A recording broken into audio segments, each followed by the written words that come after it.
تمام قسم کی تعریف، توصیف، حمد و ثنا، بڑائی، بزرگی، کبریائی سب اس وحدہ لا شریک خالق کائنات مالک ارض و سماوات کے لیے لائق اور زیبا ہے کہ جس نے اس دنیا کو پیدا کیا اور اس دنیا کے اندر بلند و بالا پہاڑوں کو نصب کیا، سورج اور چاند کو بنایا اور دن اور رات، مہینے اور سال بنائے۔ آج انہی مہینوں میں سے، انہی سالوں میں سے ایک اور سال ہماری زندگی سے گزر چکا ہے، گزرنے والا ہے۔ چنانچہ بہت سارے لوگ ہیں جو نئے سال کے استقبال کے لیے اپنے آپ کو بالکل تتپر اور تیار رکھتے ہیں۔ وہ بڑے ہی جوش و خروش کے ساتھ اس نئے سال کا استقبال کرنا چاہتے ہیں اور کرتے ہیں، جبکہ عقل مندی کی بات اس میں نہیں ہے کہ نئے سال کا استقبال جور و شور سے کیا جائے۔ عقل مندی کی بات اس میں ہے کہ ہم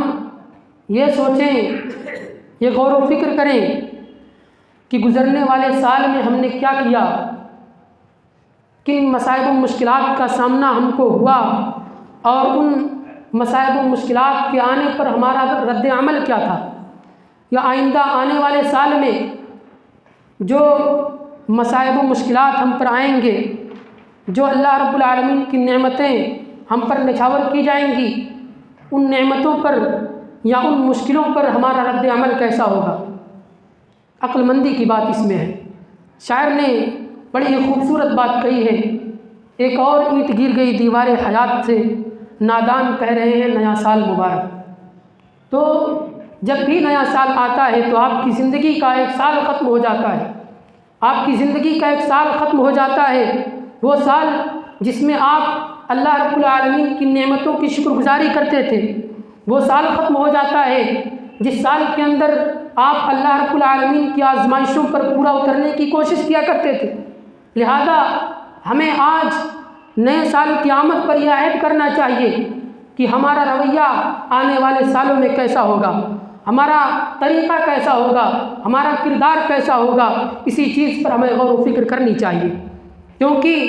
مصیبتوں کا آنا، پریشانیوں کا آنا، نعمتوں کا ملنا، یہ زندگی کے ہر سال میں ہوتا رہے گا۔ ایسا نہیں ہے کہ گزشتہ سال میں آپ کے اوپر بڑی تکلیفیں تھیں اس لیے آپ گزشتہ سال کو بڑا ہی منحوس سمجھ کر کے آگے سال کا استقبال کریں، ایسا نہیں ہونا چاہیے۔ ہر سال جب تک اس دنیا کے اندر انسان زندہ رہے گا، اس وقت تک مسائل و مشکلات آئیں گی، انسان کو خوشیاں میسر ہوں گی۔ ایسے عالم میں انسان کو کیا کرنا چاہیے، اسی چیز کی طرف آج کی خطبہ جمعہ کے اندر اشارہ کیا جائے گا۔ چنانچہ اللہ رب العالمین قرآن کریم کے اندر بڑے ہی صاف الفاظ میں بیان فرماتا ہے، وَلَنَبْلُوَنَّكُمْ بِشَيْءٍ مِّنَ الْخَوْفِ وَالْجُوعِ وَنَقْصٍ مِّنَ الْأَمْوَالِ وَالْأَنفُسِ وَالثَّمَرَاتِ وَبَشِّرِ الصَّابِرِينَ۔ یا نبی کریم صلی اللہ علیہ وسلم آپ کہہ دیجیے مسلمانوں سے، وَلَنَبْلُوَنَّكُمْ بِشَيْءٍ مِّنَ الْخَوْفِ کہ ہم انہیں ضرور ضرور آزمائیں گے، خوف کے ذریعے سے، ڈر کے ذریعے سے، دہشت کے ذریعے سے، والجوع اور بھوک کے ذریعے سے، ونقص من الاموال اور مال و دولت میں کمی کر کے، والانفس والثمرات اور جانوں میں کمی کر کے، اور پھل میں کھیتوں میں کمی کر کے۔ تین ساری چیزوں سے اللہ رب العالمین ہمیں آزمائے گا، ہم ضرور تمہیں آزمائیں گے ان چیزوں سے۔ اور مومن کا کیا عمل ہونا چاہیے، اس چیز کو بھی اللہ رب العالمین نے اسی کے بعد بیان فرما دیا، وبشر الصابرین اور صبر کرنے والوں کو بشارت سنا دیجیے، خوشخبری سنا دیجیے۔ تو جب بھی مصیبتیں آئیں گی، جب بھی پریشانیاں آئیں گی، جب بھی تکلیفیں آئیں گی، چاہے گزشتہ سال میں رہی ہوں یا آئندہ آنے والے سال میں، ہم پر جو بھی مصیبتیں آئیں، جو بھی پریشانیاں آئیں، ان پر ہمارا رویہ کیا ہونا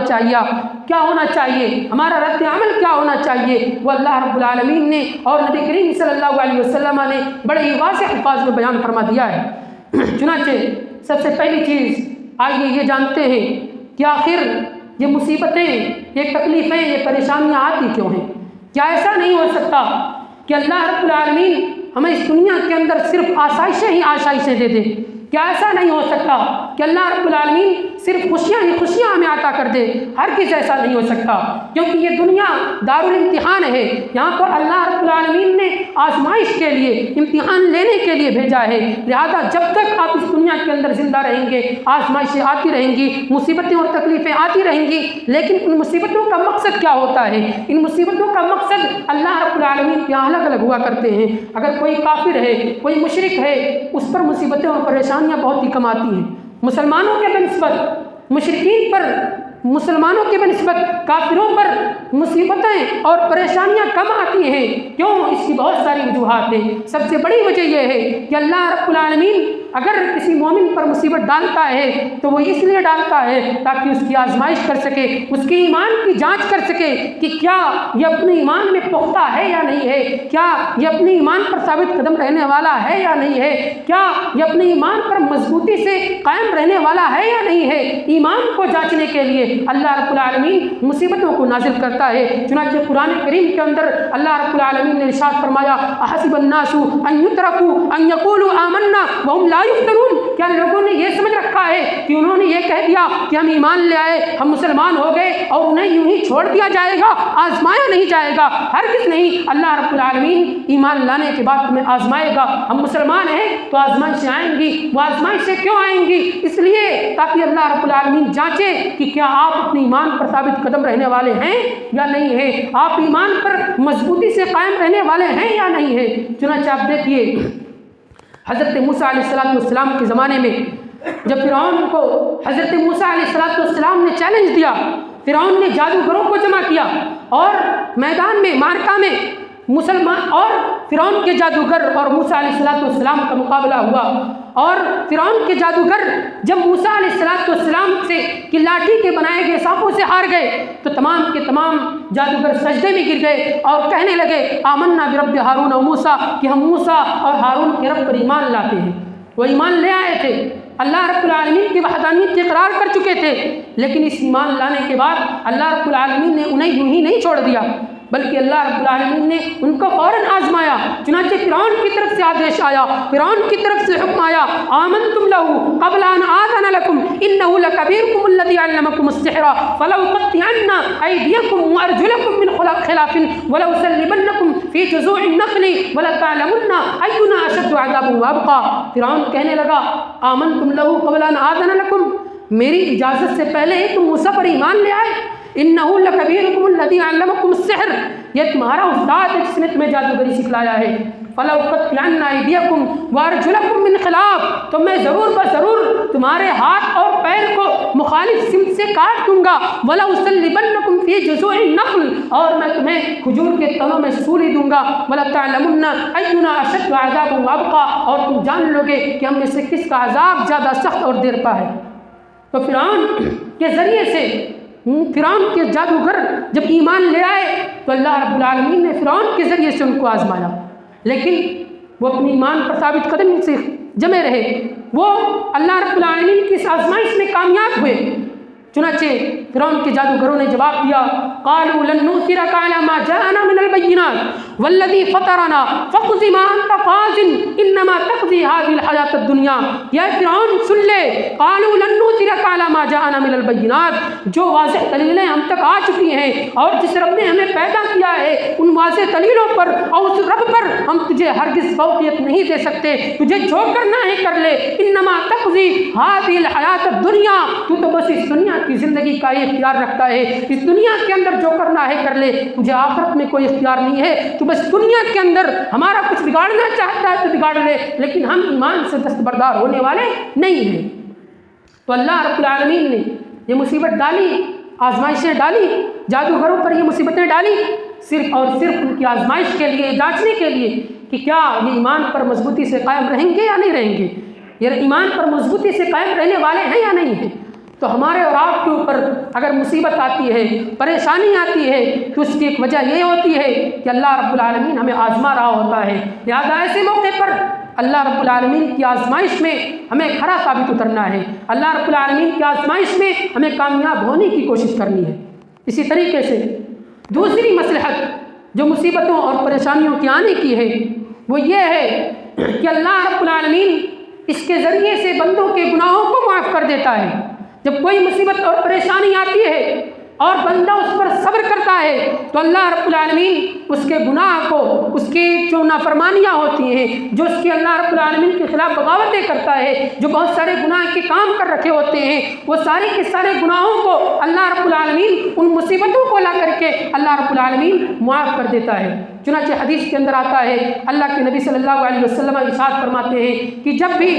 کوئی بھی مسلمان ما یصیب المسلم نصب ولا وصب ولا ہم ولا حزن ولا غم، کہ کوئی بھی مسلمان کو جب کوئی تھکاوٹ محسوس ہوتی ہے، کوئی پریشانی محسوس ہوتی ہے، کوئی تکلیف محسوس ہوتی ہے، کوئی بیماری لاحق ہوتی ہے، حتی الشوکۃ یشاقھا، یہاں تک کہ کانٹا جو اس کے پیر میں چبھتا ہے، الا کفر اللہ بہا من خطایاہ، یہاں تک کہ اللہ رب العالمین اس کانٹے کی وجہ سے جو اس کے پیر میں چبھتا ہے، اس کانٹے کی چبھنے کی وجہ سے بھی اللہ رب العالمین اس کی مغفرت کرتا ہے، اس کے گناہ کو معاف کر دیتا ہے۔ تو ایک کانٹا بھی اگر چبھتا ہے جو کہ بہت ہی معمولی تکلیف ہے، بڑی ہی معمولی مصیبت ہے، اس مصیبت کی وجہ سے بھی اللہ رب العالمین اس کے گناہوں کو معاف کرتا ہے۔ اور نصب کہتے ہیں تھکاوٹ کو، آدمی کام کاج کرتا ہے، بہت سارے ڈھونے کے، بہت سارے محنت کے کام کرتا ہے، تھکاوٹ محسوس ہوتی ہے، تو ایک تھکاوٹ کا جو احساس پیدا ہوتا ہے، جو ایک تھکاوٹ محسوس ہوتی ہے، تو اس تھکاوٹ کی وجہ سے بھی اللہ رب العالمین گناہوں کو معاف کرتا ہے۔ آدمی بخار ہوتا ہے، اس کو کھانسی آتی ہے، زکام ہوتا ہے، کوئی بھی بیماری ہوتی ہے، اللہ اگر بندہ اس پر صبر کرتا ہے تو اس کے بدلے میں اللہ رب العالمین اس کے گناہوں کو اللہ رب العالمین معاف کر دیتا ہے۔ اسی طریقے سے دوسری حدیث میں اللہ کے نبی ارشاد فرماتے ہیں کہ جب بندہ چل رہا ہوتا ہے اور اس کے چلنے میں جب چھوٹا پتھر اس سے ٹکرا جاتا ہے تو اس پتھر کے ٹکرانے کی وجہ سے اللہ رب العالمین یہ مصیبت اس پر اس لیے بھیجتا ہے کہ کوئی بڑی مصیبت، کوئی بڑی پریشانی اس سے دور کرنا ہوتا ہے۔ یہ تیسری چیز ہے کہ چھوٹی مصیبت آتی ہے بڑی مصیبت کو ٹالنے کے لیے۔ تو پہلی مصلحت یہ ہے کہ اللہ رب العالمین آزمائش کے لیے، ایمان کو جانچنے کے لیے مصیبتیں نازل کرتا ہے، اور دوسری چیز یہ ہے کہ اللہ رب العالمین کسی مومن پر، کسی مسلمان پر مصیبتیں نازل کرتا ہے، پریشانیاں اتارتا ہے تو پھر گناہوں کو معاف کرنے کے لیے، اور تیسری چیز یہ ہے کہ چھوٹی سی مصیبت میں ڈال کر کے اللہ رب العالمین بڑی مصیبت کو دور کر دیتا ہے۔ اسی طریقے سے ایک مصلحت یہ بھی ہوتی ہے کہ اللہ رب العالمین اپنے نافرمان بندوں کو، وہ بندے جو اس دنیا کی رعنائیوں میں مصروف ہو چکے ہیں، وہ بندے جن کو اس دنیا نے اپنی دلکشی کے جال میں پھنسا لیا ہے، وہ بندے جو اس دنیا کی رعنائیوں میں مشغول ہو کر کے اللہ کو بھول چکے ہیں، اللہ کی عبادت سے دور ہو چکے ہیں، نبی کے فرامین پر عمل کرنے سے کوسوں دور ہو چکے ہیں، ایسے لوگوں کو اللہ رب العالمین تکلیف دیتا ہے، مصیبت دیتا ہے، وہ ایک جھٹکا ہوتا ہے، یاد دہانی ہوتی ہے کہ یہ دنیا فانی ہے، یہ دنیا فانی ہے، تجھے قیامت کے دن حساب و کتاب دینا ہے، لہذا تو اپنے رب کی رضا کی طرف لوٹ کر کے آ جا، اپنے رب کی عبادت و بندگی کی طرف لوٹ کر کے آ جا، رسول کی اطاعت و فرما برداری کی طرف لوٹ کر کے آ جا۔ تو یہ دراصل جھجھوڑنا ہوتا ہے، اللہ رب العالمین کی طرف سے یاد دہانی ہوتی ہے۔ جب مصیبتیں بندے پر آتی ہے تو مصیبت کے وقت اللہ رب العالمین کو بندہ یاد کرنے لگتا ہے۔ تو یہ مصیبت اللہ رب العالمین اسی لیے بھیجتا ہے کہ نافرمانی کو چھوڑ کر کے اللہ کی عبادت کی طرف آ جائے، گناہگار گناہ کو چھوڑ کر کے توبہ استغفار کر لے، نافرمان اللہ رب العالمین سے بغاوت کا اعلان بلند کر رہا ہے، اس کو ترک کر کے رب کی رضا جوئی کی طرف آ جائے۔ تو یہ مصلحت ہوتی ہے اللہ رب العالمین کی طرف سے اگر کوئی مصیبت نازل ہوتی ہے۔ لیکن یہ مصلحتیں تو ہیں ہی، مگر ان حالات میں ہمیں کرنا کیا چاہیے؟ سب سے پہلی چیز یہ ہے کہ ہمیں یہ سوچنا چاہیے کہ جو بھی مصیبتیں آتی ہیں وہ ہماری تقدیر کا حصہ ہے، یہ آ کر کے رہیں گی، وہ ان کا آنا لازمی ہے، وہ ہم ٹال نہیں سکتے۔ چنانچہ قرآن کریم کے اندر سورۃ الحدید کی آیت نمبر 22 اور 23 میں اللہ رب العالمین نے بیان فرمایا، ما اصاب من مصیبت فی الارض ولا فی انفسکم الا فی کتاب من قبل ان نبرأها، کہ جو بھی مصیبتیں زمین میں آتی ہیں یا خود تمہارے ذات پر پڑتی ہیں تو وہ ہمارے پیدا کرنے سے پہلے ہی لوح محفوظ میں لکھی ہوئی ہیں۔ یعنی اس آیت کریمہ کے اندر اللہ رب العالمین نے تقدیر کی بات کہی ہے، یعنی جو بھی مصیبت آتی ہے وہ مصیبتیں پہلے ہی طے شدہ ہیں، وہ مصیبتیں تقدیر میں لوح محفوظ میں لکھی ہوئی ہیں جن کا آنا لازمی ہے۔ اور پھر آگے اللہ رب العالمین نے 23 آیت میں ارشاد فرمایا، لِكَيْ لَا تَأْسَوْا عَلَىٰ مَا فَاتَكُمْ ولا فرحوا ولا تفرحوا بما آتاکم واللہ لا یحب کل مختال فخور۔ اور ایسا اس لیے کہ جب تم یہ سوچو گے کہ یہ تقدیر میں لکھا ہوا ہے، یہ تقدیر میں لکھا ہوا تھا، اس کا آنا لازمی تھا، تو پھر ہوگا کیا، اس کا فائدہ کیا ہوگا؟ لِكَيْ لَا تَأْسَوْا عَلَىٰ مَا فَاتَكُمْ۔ تو جو چیزیں تم حاصل کرنا چاہتے ہو، جنہیں پانے کی تم جد و جہد کرتے ہو، جنہیں پانے کے لیے تم بہت زیادہ محنت اور مشقتیں اٹھاتے ہو، جب وہ چیزیں تمہیں نہیں ملتی ہیں تو بڑا ہی برا لگتا ہے، بڑی ہی تکلیف ہوتی ہے۔ لیکن جب یہ اعتماد رکھو گے، جب یہ یقین پیدا کر لو گے، جب یہ ایمان تمہارے دلوں کے اندر جاگزی ہو جائے گا کہ یہ ہماری تقدیر کا حصہ تھا، تو پھر تم اس فوت شدہ چیز پر افسوس نہیں کرو گے۔ لِكَيْ لَا تَأْسَوْا عَلَىٰ مَا فَاتَكُمْ، تاکہ تم اس فوت شدہ چیز پر، اس نہ ملنے والی چیز پر افسوس نہ کرو۔ وَلَا تَفْرَحُوا بِمَا آتَاكُمْ، اور اسی طریقے سے جو چیزیں تمہیں مل چکی ہیں، جو چیزیں اللہ رب العالمین نے تمہیں عطا کر دیا ہے، جو نعمتیں تمہیں اللہ رب العالمین نے دے رکھی ہیں، جو مال و دولت، جو اسباب، جو جائیداد، جو اولاد، جو اللہ رب العالمین نے جتنی بھی نعمتیں تمہیں دے رکھی ہیں، جب تم یہ سمجھو گے کہ اللہ رب العالمین کی طرف سے ہے، اللہ رب العالمین نے ہمارے حصے میں لکھ دیا تھا، تو پھر تم ان نعمتوں پر تکبر نہیں کرو گے، ان نعمتوں پر خود پسندی میں مبتلا نہیں ہوگے، یہ نہیں کہو گے کہ یہ چیزیں ہماری کمائی کا نتیجہ ہے، یہ ہم نے خود اپنے ہاتھوں سے کمایا ہے، یہ ہماری محنت کا ہے، اللہ رب العالمین کی طرف سے کچھ بھی نہیں ہے۔ واللہ لا یحب کل مختال فخور، اور اللہ رب العالمین ہر شیخی خورے فخریہ آدمی کو پسند نہیں کرتا ہے۔ فخر کرنے والا، لوگوں سے گال پھلا کر کے ملنے والا، اپنی نعمتوں پر اللہ رب العالمین نے جو نعمتیں دی ہیں ان نعمتوں پر اترانے والا، وہ نعمتیں جو اللہ رب العالمین کی طرف سے، ان نعمتوں کو یہ کہنے والا یہ میرے ہاتھوں کی کمائی ہے، اللہ رب العالمین کو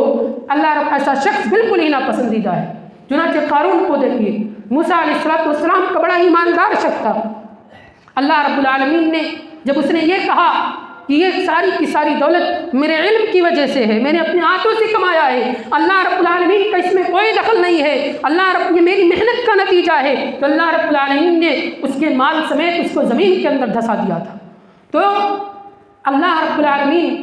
جب بھی کوئی مصیبت نازل کرے تو پھر یہ سوچنا چاہیے کہ مصیبت ہماری تقدیر کا حصہ تھی، ہمارے لیے اللہ رب العالمین نے پہلے ہی ہمارے حصے میں لکھ دیا تھا، جس کا آنا لازمی تھا، اور پھر جو چیز ہمیں نہیں ملے گی ہم اس پر افسوس نہیں کریں گے، اور جو چیزیں ہمیں مل چکی ہیں ہم ان پر تکبر میں مبتلا نہیں ہوں گے، ہم ان پر غرور اور گھمنڈ نہیں کریں گے۔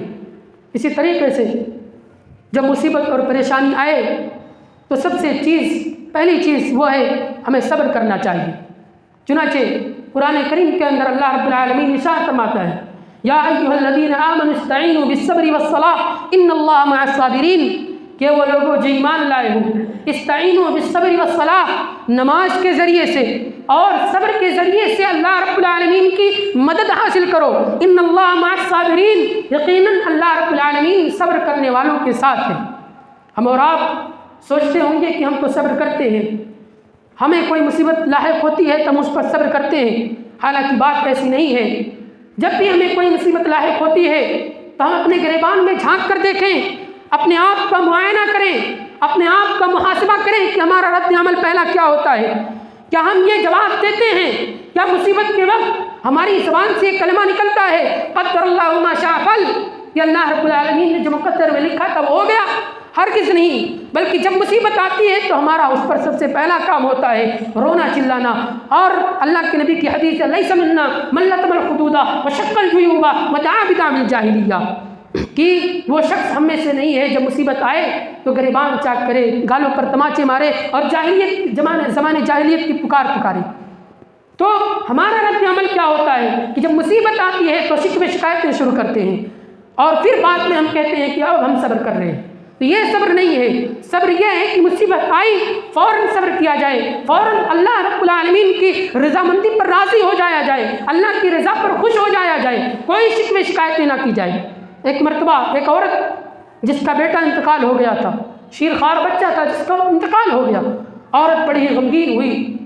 اس بچے کی قبر کے پاس جا کر کے رونے لگی، دہاڑے مار مار کر رو رہی ہے۔ اللہ کے نبی صلی اللہ علیہ وسلم پیچھے سے جاتے ہیں اور اس عورت کو کہتے ہیں کہ صبر کرو۔ وہ عورت کہتی ہے تمہیں کیا پتا، چونکہ اس کو معلوم نہیں ہوتا کہ پیچھے رسول اللہ ہے۔ وہ عورت کہتی ہے تمہیں کیا پتہ مجھ پر کیا مصیبت پڑی ہے، میرا شیرخوار بچہ فوت ہو گیا ہے، میں صبر نہیں کر سکتی۔ وہ اور زیادہ روتی ہے۔ بعد میں اس کو پتہ چلتا ہے کہ اللہ کے نبی صلی اللہ علیہ وسلم تھے۔ اللہ کے نبی صلی اللہ علیہ وسلم کے پاس جاتی ہے اور کہتی ہے کہ اللہ کے نبی صلی اللہ علیہ وسلم، میں اللہ رب العالمین نے جو میری اولاد کو چھین لیا ہے میں اس پر صبر کرتی ہوں۔ اللہ کے نبی صلی اللہ علیہ وسلم نے کہا تم نے کوئی صبر نہیں کیا ہے، صبر تو یہ ہے الصبر عند الصدمۃ الاولیٰ، صبر تو پہلے صدمے کے وقت ہی ہوتا ہے، مصیبت آن پڑی ہے اسی وقت صبر ہوتا ہے، یہ نہیں کہ آدمی رو لے، چلا لے، شکوے شکایتیں کر لے اور پھر صبر کرنے لگے، تو یہ نہیں ہوتی ہے۔ صبر اسی وقت کی جاتی ہے جب پریشانیاں آتی ہیں، جب مصیبتیں آتی ہیں۔ حضرت ایوب علیہ السلام کو دیکھیے، ان کو اللہ رب العالمین نے ہر طرح کی دولت سے، ہر طرح کی نعمت سے نواز رکھا تھا،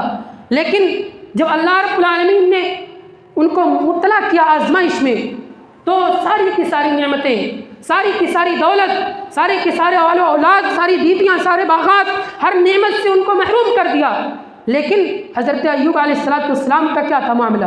انہوں نے اسی وقت صبر کیا، یہ نہیں کہ شکوے شکایتیں شروع کی، بعد میں کہا کہ اللہ اب میں صبر کر رہا ہوں۔ اور اللہ رب العالمین نے ایسے ہی لوگوں کے بارے میں کہا واللہ یوفی الصابرین اجرهم بغیر حساب، کہ اللہ رب العالمین صبر کرنے والے کے اجر کو بغیر حساب کیا عطا کرتا ہے۔ جب پہلے ہی دفعہ میں صبر کر لیتا ہے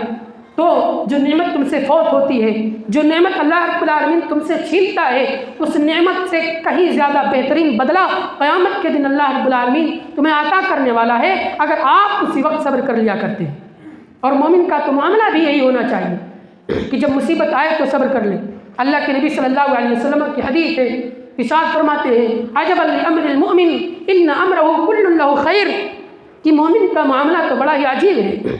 اس کا ہر عمل اس کے لیے بہتر ہے۔ ان اصابتہ السراء شکر فکان خیر اللہ، اگر اس کو کوئی خوشی پہنچتی ہے تو اس خوشی میں اللہ رب العالمین کا شکر ادا کرتا ہے، فکان خیر اللہ، تو یہ شکر ادا کرنا اس کے لیے حق میں بہتر ہوتا ہے۔ وَإِنْ أَصَابَتْهُ ضَرَّاءُ صَبَرَ فَكَانَ خَيْرَ اللَّهُ، اور اگر اس کو کوئی مصیبت لاحق ہوتی ہے، کوئی پریشانی پہنچتی ہے، صبرا تو صبر کرتا ہے، فَكَانَ خَيْرَ اللَّهُ، تو یہ صبر کرنا اس کے حق میں بہتر ہوتا ہے۔ تو یہ مومن کا معاملہ ہے۔ تو کیا ہم اور آپ مومن نہیں ہیں؟ ہمیں مومنین کے صفت کو اپنانا چاہیے،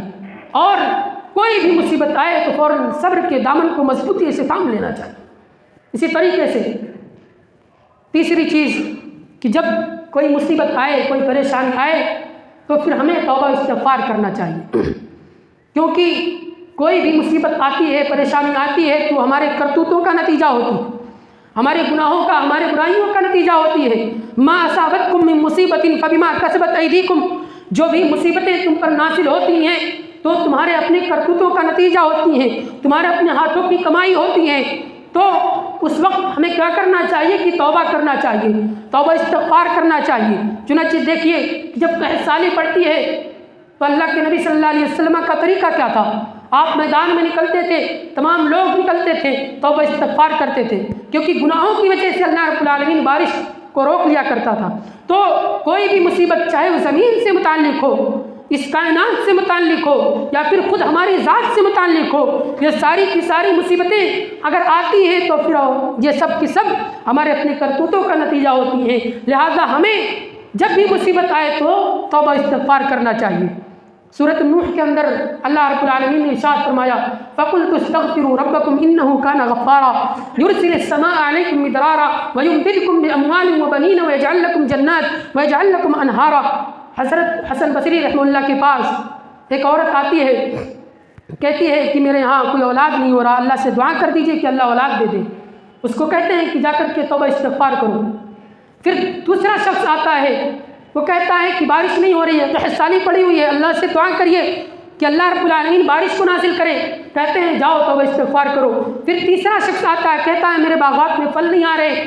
ان کو بھی کہتے ہیں کہ جا کر کے توبہ استغفار کرو۔ پھر چوتھا شخص آتا ہے، غربت و افلاس کی شکایت کرتا ہے، اللہ سے دعائیں کی درخواست کرتا ہے، اس کو بھی کہتے ہیں جا کر کے توبہ استغفار کرو۔ مجلس میں بیٹھے لوگ کہتے ہیں کہ 4 قسم کے لوگ آئے، چاروں نے الگ الگ مسئلے پیش کیے، لیکن آپ نے چاروں کو ایک ہی علاج بتایا، ایک ہی دوا دیا، اور وہ کہا توبہ استغفار کرو۔ حضرت حسن بصری رحمہ اللہ نے کہا کہ یہ چیز میں اپنی طرف سے نہیں کہہ رہا، بلکہ اسی چیز کو اللہ رب العالمین نے کہا ہے فَقُلْتُ اسْتَغْفِرُوا رَبَّكُمْ إِنَّهُ كَانَ غَفَّارًا، کہ میں نے کہا حضرت اللہ رب العالمین نے حضرت نوح علیہ السلام سے کہا کہ اپنے قوم سے کہہ دو فَقُلْتُ اسْتَغْفِرُوا رَبَّكُمْ، تم اپنے رب سے استغفار طلب کرو، استغفار کرو، إِنَّهُ كَانَ غَفَّارًا، یقیناً وہ معاف کرنے والا ہے، يُرْسِلِ السَّمَاءَ عَلَيْكُمْ مِدْرَارًا، وہ آسمان سے تمہارے لیے موسلا دھار بارش نازل کرے گا۔ تو یہ چاروں چیزوں کو اللہ رب العالمین نے اس آیت کریمہ کے اندر بیان کیا ہے، جو کہ بڑی بڑی مصیبتیں اور پریشانیاں ہیں۔ کسی کے یہاں اگر اولاد نہیں ہو رہی تو اس سے بڑی مصیبت کیا ہو سکتی ہے؟ اگر قحط سالی پڑی ہوئی ہے تو اس سے بڑی مصیبت کیا ہو سکتی ہے؟ اگر کوئی آدمی غربت افلاس کی چکی میں پس رہا ہے تو اس سے بڑی مصیبت کیا ہو سکتی ہے؟ ان ساری مصیبتوں میں توبہ استغفار کو ایک اسلحہ بتایا گیا جس کے ذریعے سے آدمی ان چیزوں کو حاصل کر سکتا ہے جن چیزوں سے وہ محروم ہے۔ لہٰذا جب بھی مصیبت آئے، جب بھی پریشانی آئے تو پھر ہمیں اور آپ کو یہ سوچنا ہے کہ یہ چیزیں اللہ رب العالمین کی طرف سے ہے، لہٰذا اس پر صبر کرنا چاہیے، اللہ رب العالمین پر توکل اختیار کرنا چاہیے، توبہ استغفار کرنا چاہیے، جزا و فضا نہیں کرنا چاہیے۔ اور یاد رکھیے کہ مصیبتیں اور پریشانیاں اللہ رب العالمین انہی بندوں پر نازل کرتا ہے جن بندوں کو اللہ رب العالمین پسند کرتا ہے۔ جو بندے اللہ رب العالمین کے محبوب اور پسندیدہ ہوتے ہیں انہی بندوں پر اللہ رب العالمین کی مصیبتیں اور پریشانیاں سب سے زیادہ اترتی ہیں، سب سے زیادہ نازل ہوتی ہیں۔ چنانچہ دیکھیے کہ انبیاء کرام جو اللہ رب العالمین کے برگزیدہ بندے تھے، ان انبیاء کرام کو کتنی زیادہ مصیبتوں کا، کتنی زیادہ تکلیفوں کا سامنا کرنا پڑا، اور پھر ان کے بعد صحابہ کرام جو اللہ رب العالمین کے برگزیدہ تھے، جن کے بارے میں اللہ رب العالمین نے اعلان کر دیا رضی اللہ عنہم ورضوا عنہ کہ اللہ ان سے راضی ہو گیا اور وہ اللہ رب العالمین سے راضی ہو گئے۔ اب ذرا سوچئے کہ اللہ رب العالمین خود اعلان کر رہا ہے کہ میں صحابہ سے راضی ہوں اور صحابہ مجھ سے راضی ہیں، اس کے باوجود بھی صحابہ کرام پر مصیبتوں کے پہاڑ توڑے گئے۔ حضرت بلال حبشی رضی اللہ عنہ، کون نہیں جانتا ان کو، ایمان لانے کی وجہ سے کتنی زیادہ مصیبتوں کا، کتنی زیادہ تکلیفوں کا سامنا کرنا پڑا، اور اس کے علاوہ مالی طور پر کتنی زیادہ مسائل و مشکلات ان کے یہاں تھے۔ تو اگر